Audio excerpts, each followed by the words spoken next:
রাজধানীতে অপরাধ বেড়েছে। টিআইবির এমন প্রতিবেদনের সঙ্গে পুলিশের পরিসংখ্যানের মিল নেই বলে দাবি করেছেন ঢাকা মহানগর police commissioner Moseley Uddin Ahmad. গত 2 মাসে রাজধানীর আইনশৃঙ্খলা পরিস্থিতির উন্নতি হয়েছে বলেও তার দাবি।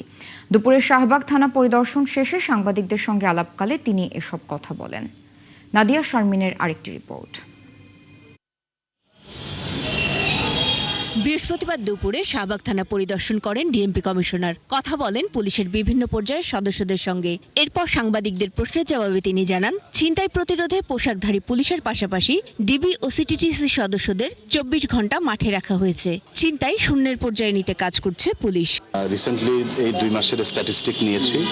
এই 2 মাসের যে পরিসংখ্যান, সেই পরিসংখ্যানে আসলে আপনি যেটা বলেছেন যে ঢাকা মহানগরীতে আইন শৃঙ্খলা বা চুরি ছিনতাই বেড়েছে, কিন্তু আসলে আপনার কথার সাথে আমাদের পরিসংখ্যানের বা আমার যে প্র্যাকটিক্যাল যে স্ট্যাটিস্টিক সেটার সাথে মিল পাচ্ছি না। রাজধানীতে চাঁদাবাজ ও অস্ত্রধারী সন্ত্রাসীদের বিরুদ্ধে ধারাবাহিক অভিযান চলছে বলেও জানান তিনি। যে কোনো ধরনের সংবাদ পাবেন আইন শৃঙ্খলার অবনতির, অবশ্যই আমাদেরকে জানাবেন। আমাদের জাতীয় জরুরি সেবা আছে, সেখানে জানাবেন। আমরা সাথে সাথেই ব্যবস্থা নিব, আর আমরা আমাদের যে ব্যবস্থা সেটা তো আমরা নিচ্ছি।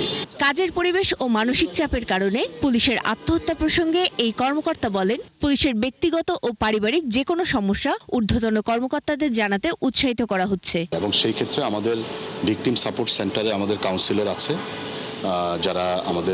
যাদের কাছে নিয়ে গেলে আমাদের ফোর্সকে তারা কাউন্সিলিং করবে। তিনি বলেন, ডিএমপির নিজস্ব কোনো ডাম্পিং স্টেশন না থাকায় সিটি কর্পোরেশনের সঙ্গে আলোচনা করে নতুন ডাম্পিং এর জায়গা পাওয়ার চেষ্টা চলছে। ফিটনেসবিহীন যানবাহন নির্ধারিত প্রক্রিয়ায় অল্প সময়ের মধ্যেই টেন্ডারের মাধ্যমে সরানোর আশ্বাস দেন তিনি। আমাদের একটি স্ক্র্যাপ নীতিমালা হয়েছে এবং এটি শেষ পর্যায়ে।